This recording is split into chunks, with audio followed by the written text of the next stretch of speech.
I need you to understand something before I begin. I am not telling this because I want attention. I am telling this because I have not slept properly in 9 months. And every time the wind moves through trees, I hear it again.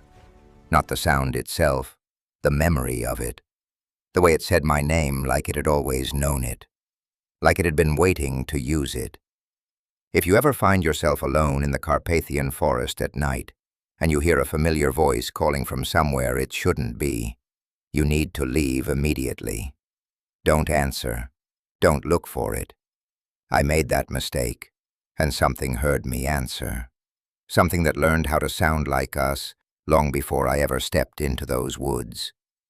I wasn't supposed to be there that late. That's the part I keep replaying, like maybe if I find the exact moment things shifted, I can undo it. It was early autumn, the kind that smells like damp soil and rot just starting to set in. The air had that cold edge, not quite winter, but enough to make your breath visible when you spoke. I had gone hiking alone, which wasn't unusual for me. I preferred it, actually. Fewer distractions, fewer voices. Ironic now that I think about it. I remember joking to myself at the trailhead, something stupid about finally having some peace and quiet. I said it out loud. I always do that when I'm alone, just to hear something human. The forest there is dense in a way that feels intentional. The trees don't just grow, they crowd. Tall beech and fir, their trunks close enough that the light filters down in thin, uneven strips. By mid-afternoon, everything takes on this muted green-gray tone, like the color has been drained out of the world. There's a constant sound, too, not loud, just present. Leaves shifting, branches creaking, distant birds that you never quite see. It should feel alive. Instead, it felt like something holding its breath. I stayed longer than I planned, because I found a clearing I didn't remember seeing on any map. It wasn't large, just enough space for the trees to give way to a patch of uneven ground covered in moss. There was a fallen trunk at one edge, split cleanly down the middle, as if something had forced it apart. I sat there for a while, eating, listening. I remember noticing how quiet it suddenly got. The kind of quiet that makes your ears ring. I told myself it was just the time of day, animals settling. I told myself a lot of things that afternoon. When I finally checked the time, the light had already started to fade. That was my first mistake. The trail back wasn't complicated, but in that forest, once the sun drops behind the ridge, everything changes. Paths look different, landmarks shift. Shadows stretch in ways that make distances hard to judge. I packed up quickly, brushing dirt from my hands, and started back the way I came. I was still calm then, a little annoyed at myself, maybe, but not afraid. Not yet. It didn't take long before I realized I wasn't on the same path. It wasn't obvious at first, just small things. A bend that felt too sharp. A cluster of rocks I didn't remember stepping over. The ground underfoot became softer, muddier, like I'd moved closer to a water source I hadn't noticed before. I stopped, turned around, tried to retrace my steps. That's when I felt it. Not a sound, not exactly, more like the absence of one. I called out, just to break the silence. "Hello?" It came out weaker than I expected. The word seemed to sink into the trees rather than echo back. I laughed, quietly, at myself. Said something about horror movies and bad decisions. That dry, self-aware humor I use when I'm uncomfortable. It worked for a moment, just long enough for me to start walking again. Then I heard it. At first, it was so faint I thought I imagined it. A voice, somewhere off to my left. Not calling out, not speaking clearly, just there. Like someone whispering from a distance, the words blurred by the trees. I stopped again, holding my breath, trying to isolate the direction. It came again, slightly louder this time. My name. I didn't answer right away. That part matters. I want you to know I hesitated, because something about it was wrong. The tone was off, like the voice had been stretched thin, pulled across too much space. But it was my name, and it sounded like someone I knew. I told myself it had to be another hiker, someone who recognized me, maybe from town, maybe from somewhere I couldn't immediately place.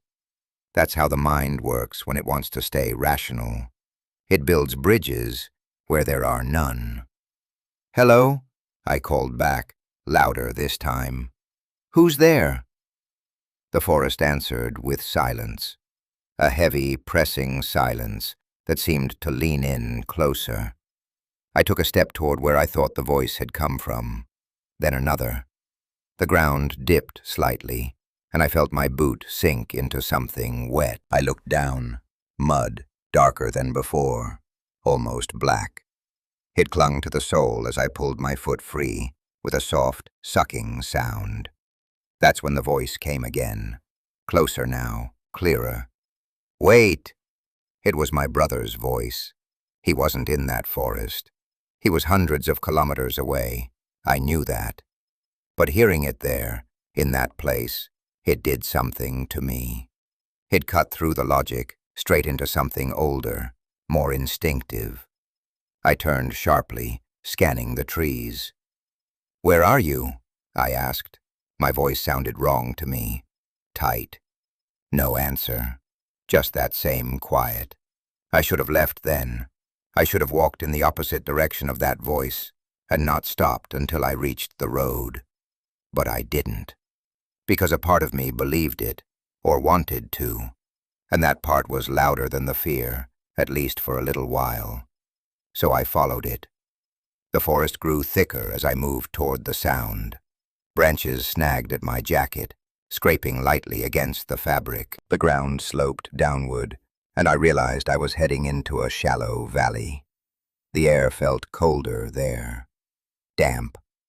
I could smell something sour beneath the usual scent of earth and leaves. "Hey!" the voice called again. Still my brother. Still wrong. "Over here!" It came from ahead now. No, not ahead. Slightly to the right. Or maybe behind. It shifted in a way that made it impossible to fix its position. I turned in slow circles, trying to orient myself, but every direction looked the same. Trees, shadows, that dim, fading light. "I can't see you," I said. There was a pause, longer this time, long enough that I started to think it had stopped, that whatever trick my mind was playing had finally ended. Then it answered, "You will." The tone changed on that last word, just slightly, like the voice had slipped, revealing something underneath, something deeper. I felt it then, real fear. The kind that settles in your stomach and spreads outward, tightening your chest. I took a step back, then another, trying to put distance between myself and that sound. The forest responded, not with movement, but with presence, like something had shifted its attention fully onto me. And then I heard something else. Footsteps, not mine. They were heavy, deliberate, coming from somewhere just beyond the line of trees ahead. Each step pressed into the ground with a weight that didn't match any animal I knew. Too slow for a deer, too controlled for something panicked. It wasn't running, it was walking, toward me. I stopped breathing. I didn't even realize I'd done it until my chest started to ache. The footsteps paused as well, perfectly still, like whatever was making them had noticed my silence. We stayed like that for a few seconds, or maybe longer. Time felt thin. Then softly, from behind me this time, I heard my own voice. "Hello?" Exactly as I had said it earlier. Same hesitation, same tone. I turned too fast, my vision blurring for a second as I tried to locate the source. There was nothing there, just trees and shadow. "No," I said, shaking my head. "No, that's not—" It cut me off. "Who's there?" Again my voice, closer now, closer than it should have been. Something in me broke at that point. Not completely, but enough. Enough that instinct took over where reason failed. I didn't try to understand it anymore. I didn't try to rationalize it. I just ran. I didn't care about the path. I didn't care about direction. I just picked a line between the trees and moved as fast as I could. Branches whipped against my face, my arms. The ground was uneven, roots catching at my boots. But I didn't slow down. Behind me, the forest came alive with sound. Footsteps again, faster now, matching my pace. No, exceeding it. And over those steps, layered like a chorus, came the voices. My brother, my own voice. Others I recognized, but couldn't immediately place. All calling out, all overlapping. "Wait! Stop! Wrong way! Come back!" Each one pulled at something inside me. Familiarity weaponized. Memory turned against me. I tripped once, hard, my knees slamming into a root. Pain shot up my leg, sharp and immediate, but I forced myself back up before I could even process it. I could hear it closer now, too close. The footsteps were no longer distant. They were just behind me. And then, above all the voices, one sound cut through. A low, guttural growl. Not human. Not anything that could pretend to be human. I didn't look back. I couldn't. Every instinct screamed at me not to. So I kept running, lungs burning, vision narrowing, until the trees finally began to thin. The ground leveled out, the darkness lifting just enough for me to see the faint outline of the trail ahead. I stumbled onto it, nearly collapsing, and kept moving until I reached the road. Only then did I stop. Only then did I turn. The forest stood there, quiet again, still, like nothing had ever been there at all. But just before I looked away, I saw something between the trees. Tall, too tall. Its shape wrong, stretched in ways that didn't match the trunks around it. And for a moment, just a moment, I thought I saw its head tilt, like it was listening. I left that place and told myself it was over, that I had made it out, and whatever was in there had stayed behind. I believed that for exactly 3 days, because on the 4th night, as I was lying in bed, staring at the ceiling, trying to convince myself I was safe, I heard it again. Soft, close, from the other side of my bedroom door. My own voice, whispering my name. I didn't open the door. That matters. I need you to know that I didn't make the same mistake twice. I lay there completely still, staring at the thin line of light beneath the door, listening to my own voice whisper my name again, softer this time, patient. "Hey." It sounded tired, like me after a long day, like me when I don't want to scare someone. I pressed my hand over my mouth to stop myself from answering. My heart was beating so hard I could feel it in my throat, each pulse loud enough that I was sure whatever stood on the other side could hear it, too. The handle didn't move. That was the worst part. No rattling, no attempt to force its way in. It just waited. Minutes passed, maybe longer. Time stretched thin again, just like in the forest. Then it spoke once more. "Wrong way." The same words I had heard while running, the same tone, almost gentle. And then, nothing. No footsteps, no breathing, just silence. I stayed in bed until morning. I didn't sleep. I didn't move. When the sun finally pushed through the curtains, I got up slowly, every joint stiff, every nerve still on edge. I opened the door, expecting. Honestly, I don't know what I expected. Scratch marks, mud, something. There was nothing. But the air in the hallway smelled wrong. Damp, earthy, like wet soil left too long in the dark. I checked every room, windows locked, nothing out of place. No sign anyone, or anything, had been there. That's when I noticed my boots. I had left them by the door after I got back from the forest. I remember cleaning them. I remember scraping the mud off, rinsing them, leaving them to dry. But now they were dirty again. Not just dirt. That same black, heavy mud. Thick along the soles, packed deep into the grooves. Still slightly wet. I stared at them for a long time, trying to make it make sense. Trying to find a version of events where I had done this myself and simply forgotten. But the more I thought about it, the less that explanation held together. Because the pattern was wrong. The mud wasn't just on the bottoms. It climbed up the sides, uneven, like something had stepped differently than I would. Like the weight distribution wasn't human. And there was something else.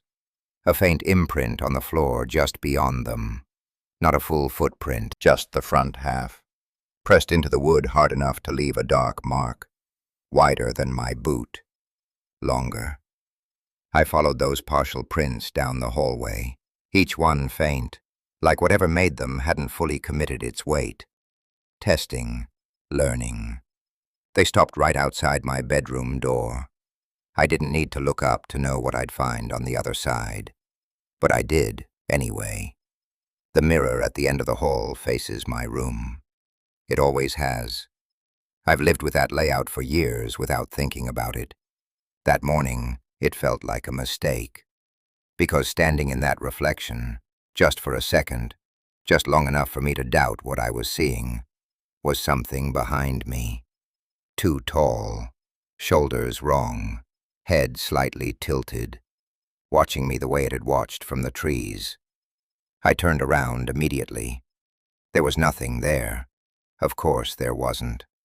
But when I looked back at the mirror, my reflection was still facing forward, still staring at the doorway.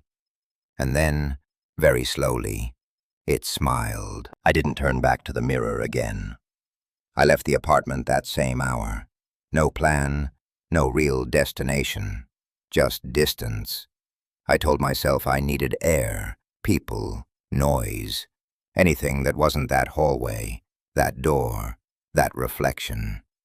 But even outside, even with cars passing and voices around me, something felt misaligned, like I had stepped half a second out of sync with everything else. I kept hearing it. Not clearly, not like before. Just fragments, buried under real sounds. My name, almost lost in traffic. A soft, hey, woven into passing conversations. Always familiar, always almost mine. I stopped at a shop window at one point, just to ground myself. Glass reflections felt safer than mirrors, less intentional. I watched people move behind me, their shapes bending slightly in the pain. Normal. Everything normal. Until one of the reflections didn't match. It stood still while others passed. Taller than the rest, head tilted, just like before. Not close, not rushing, just there. Waiting. I turned, fast enough that it should have still been there. It wasn't.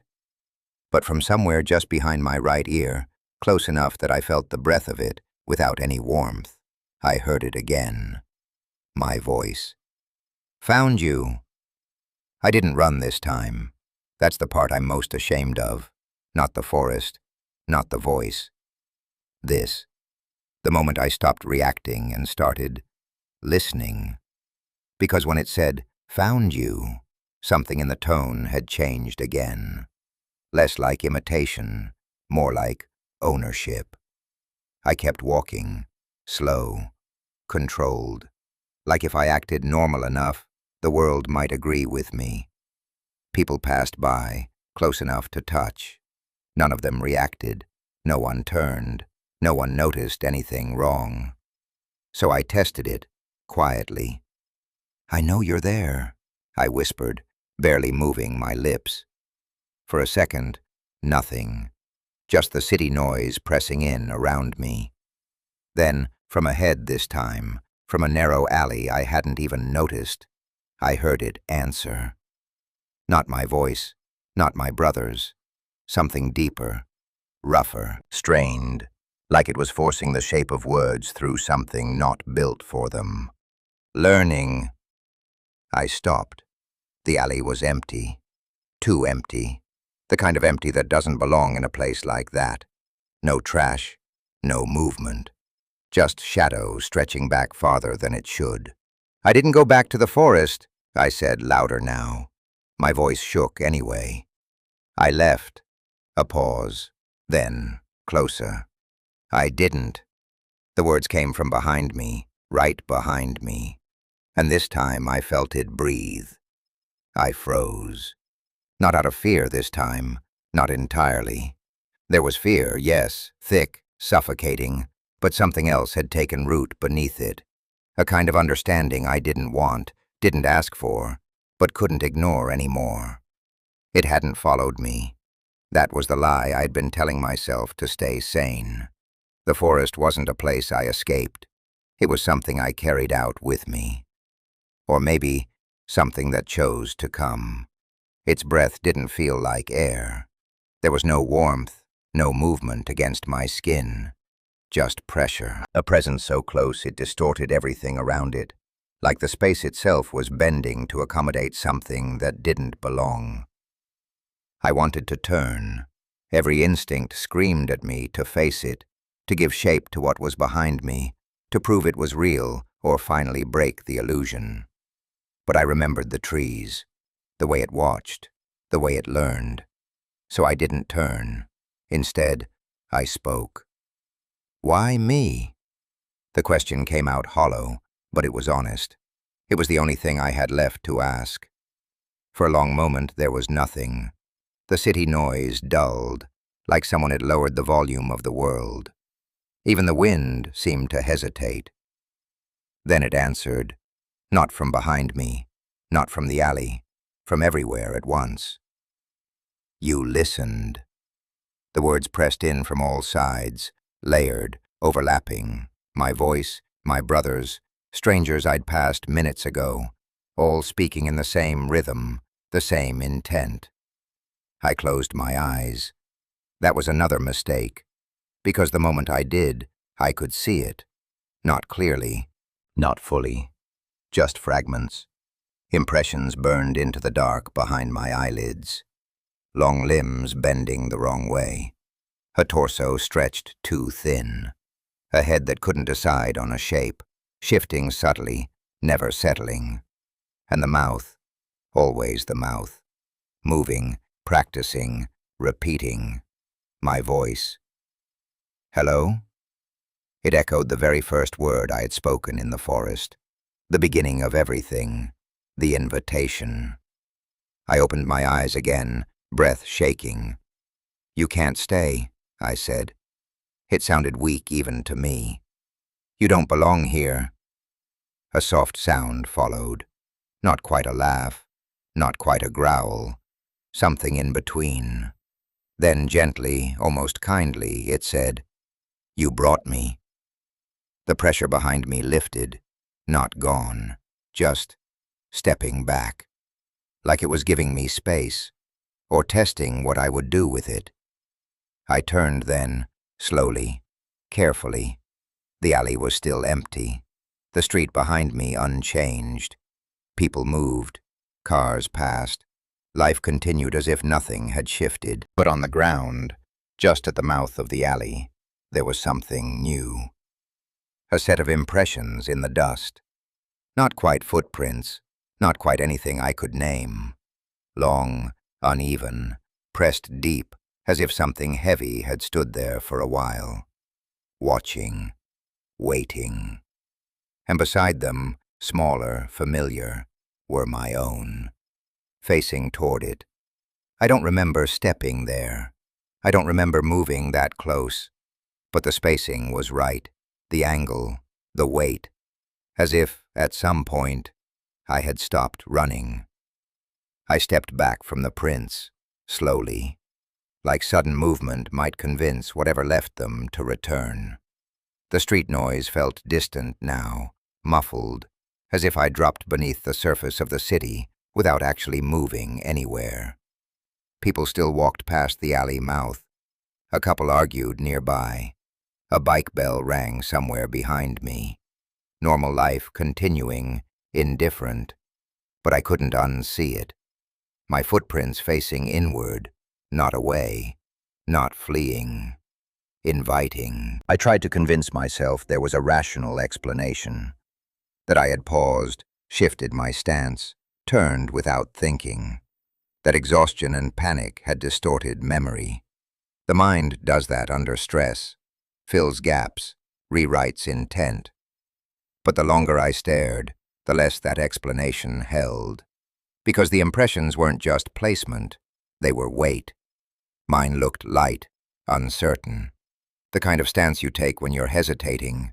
The other set wasn't hesitant, it was patient, balanced, like something that had stood in one place long enough to understand exactly how stillness works. A voice drifted from the alley again, softer now, almost conversational. "You came back." I shook my head immediately. "No, I didn't." A pause. Then, from closer than before, too close for something I couldn't see clearly. "You are here." The words weren't a question. I took another step back, but my heel hit the curb wrong, and I nearly stumbled into the street. A car horn snapped me upright. A driver shouted something I didn't process. The world tried to reassert itself, to pull me back into normal gravity.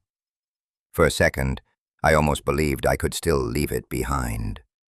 Then I noticed the reflection in the shop window across the street. Only me, standing, breathing, but slightly off. Not wrong enough for anyone else to notice. Not wrong enough to stop traffic or cause alarm. Just delayed. My reflection blinked half a second after I did, and smiled before I did. I turned away from it immediately, heart hammering again, breath shallow. When I looked back toward the alley, I expected it to be gone. Reset. Denial restored. Instead, there was something new on the ground, not prints this time. A thin line carved into the dust, dragging outward, like something had stepped forward just enough to decide direction. Toward the street, toward me. And then, quietly, almost gently, I heard it adjust my voice one last time, like practice becoming certainty. Not behind me now, not in front, inside the space between thoughts. "I know where you go now." I didn't move right away. That sentence didn't feel like a threat at first. It felt like confirmation, like something had finished learning a map I never meant to give it. The street kept moving around me. A bus hissed at the curb. Someone laughed too loudly on a phone call. A delivery truck rattled past, shaking the pavement. The world insisted on itself. But I couldn't trust any of it anymore, not fully, because I started noticing the pattern. Every sound that passed behind me, footsteps, voices, passing breath, seemed to arrive just a fraction too late compared to what I saw. A delay so small it should have been nothing, but once you notice it, it becomes impossible to ignore. Like everything was being copied after the fact. I stepped away from the alley, forcing myself into motion. Not running, not yet. Just walking, controlled, measured, like I still had ownership over direction. The voice didn't follow immediately. That was worse. Silence stretched behind me like a held breath. Then softly, too softly for the distance it should have traveled, it said, "Left." I stopped. It wasn't wrong. I had just reached an intersection. I'd been about to turn left without thinking. My stomach tightened. I turned right instead. A few steps later, still, I stopped again. A cyclist passed behind me, barely missing my shoulder. A horn blared. Life continued, sharp and indifferent. But the voice didn't come from behind anymore. It came from ahead now, like it had already adjusted. Wrong again. My throat went dry. I started walking faster, not running, still trying to preserve the illusion of control, but faster. People blurred slightly at the edges as I passed them. A storefront glass caught my reflection again. This time it wasn't delayed. It was already looking at me, waiting for me to notice it. I looked away immediately, but not before I saw it shift its head slightly in the reflection, even though I hadn't moved mine. A block later, I reached a crosswalk and stopped without thinking. Red light, cars passing, normal decision point. And then the voice, almost amused now. "Good," I whispered under my breath. "What do you want?" No answer at first, just the hum of the city. Then from directly beneath the noise of everything else, precise and close. "To finish." The word didn't feel like language anymore. It felt like intent being pressed into shape. The light turned green. People stepped forward. I didn't, because I finally understood something I didn't want to understand. It wasn't chasing me through space anymore. It was learning me through choices. I stayed on that curb longer than I should have. People flowed around me like I was an obstacle that didn't quite belong in their path. Someone brushed my shoulder and muttered an apology without looking at me. A child laughed somewhere nearby. Life kept insisting it was intact, but I wasn't sure I was part of it anymore. The voice had gone quiet again, and that silence was worse than anything it had said, because now it felt intentional, like it didn't need to speak to me every second anymore, like it had learned enough to wait. I crossed the street eventually, not because I decided to, but because standing still felt like agreement. Each step forward felt observed, not watched in a human sense. There was no gaze I could locate, but tracked, measured, like the ground itself was reporting back. When I reached the far sidewalk, I noticed something small that made my chest tighten. A wet mark on the concrete ahead of me. Then another. Not footprints exactly, more like pressure points, where something heavy had briefly existed and then moved on. They led forward, slowly, deliberately, and they matched my pace. I stopped again, forcing myself to focus. "No," I whispered. "You're not in front of me." No response. A bus roared past behind me, loud enough to shake the air. For a second, everything drowned out. I almost believed I'd imagined the marks entirely. Then the bus passed, and the marks were closer. I felt something shift in my breathing. Not panic yet. Something colder. Recognition without acceptance. I turned my head slightly, not all the way, just enough to catch the edge of the street behind me in my peripheral vision. Nothing. But the reflection in a parked car's window caught it differently. A shape beside me.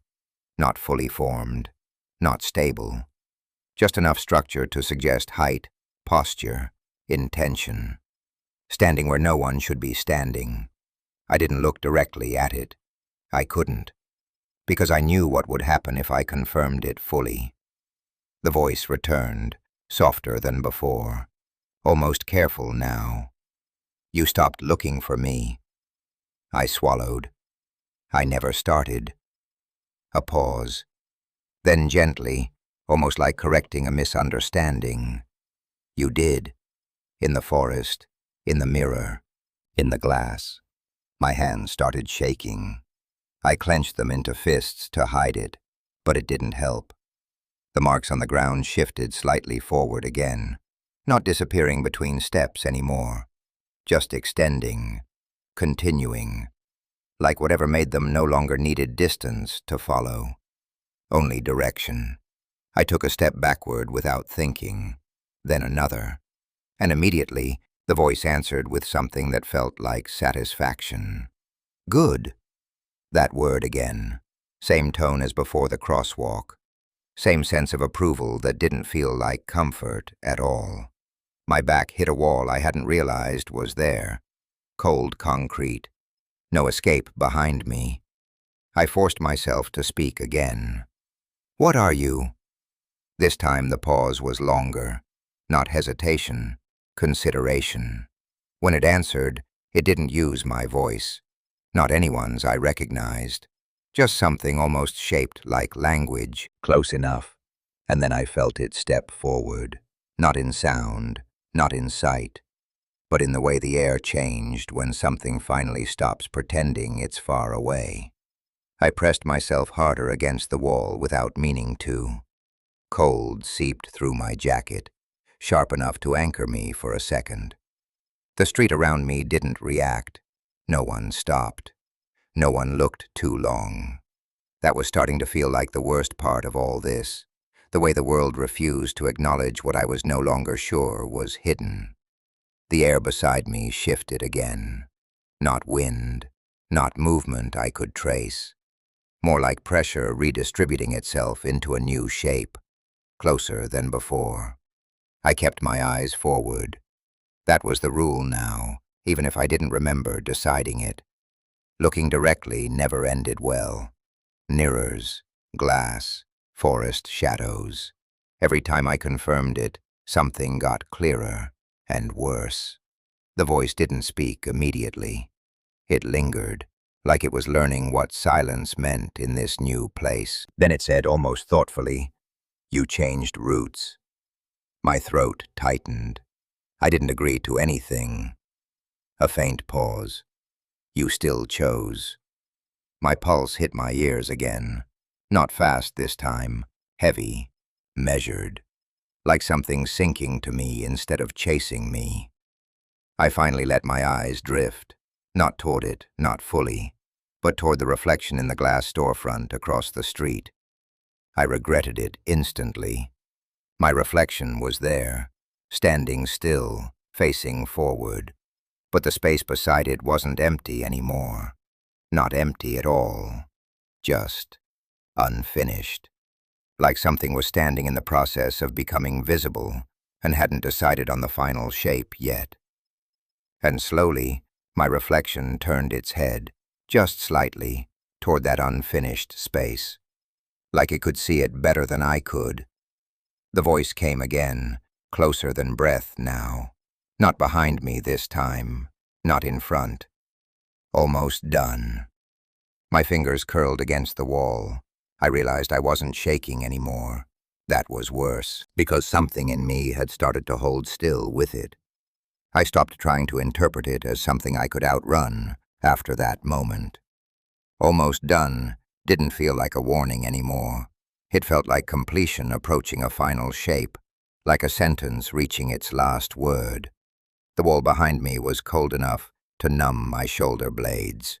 I stayed there, not because I chose to, but because every direction forward suddenly felt equally occupied. Not empty, not safe. Just already accounted for. People still passed.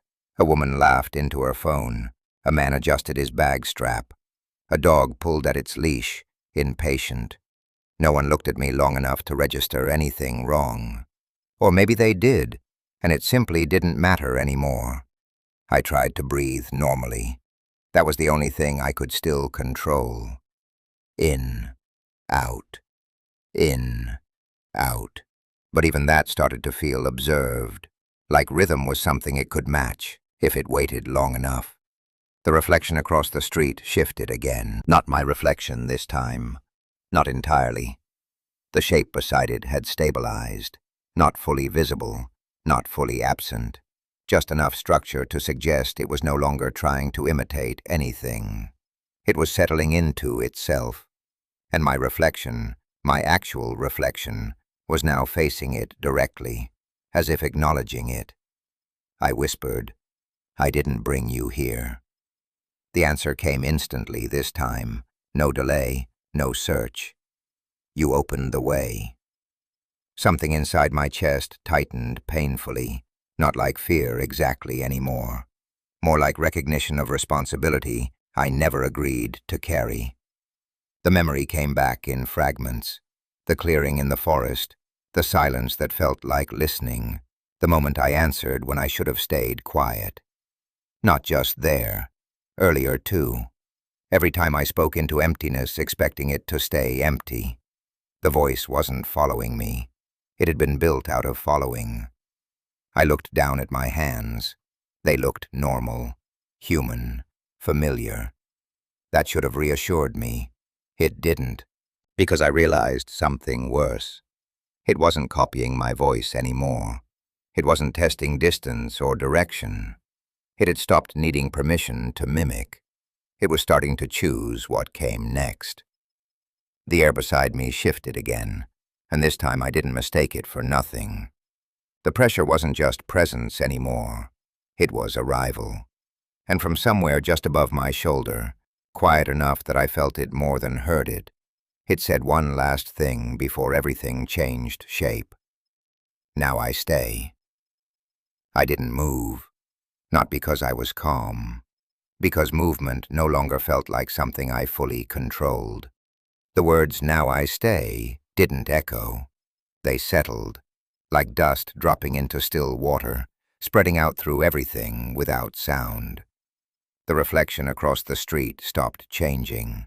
It just held, waiting, not approaching anymore, not retreating, like it had reached the point it was aiming for and no longer needed effort.